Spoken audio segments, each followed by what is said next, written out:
శివుని వంటి మేధస్సు విష్ణు వంటి తేజస్సు కలగలసిన బాలుడమ్మ కలియుగ పురుషుడమ్మ మాట రాని వారి నోట మాటనే పలికిస్తాడమ్మా నడవలేని వారినైనా అడవులు దాటిస్తాడమ్మా శరణం అంటే చాలు ఎన్నెలా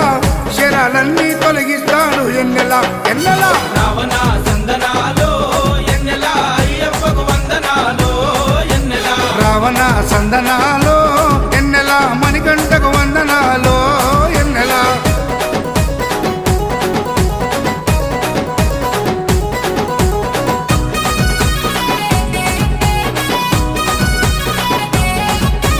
మహిమాన్విత మాల వేసి ఎన్నెలో ఎన్నెలా మండల దిశ చేసి ఎన్నెలో ఎన్నెలా ఇల్లు వాకిలిడిసిపెట్టి ఎన్నెలో ఎన్నెలా ఇరుముడిని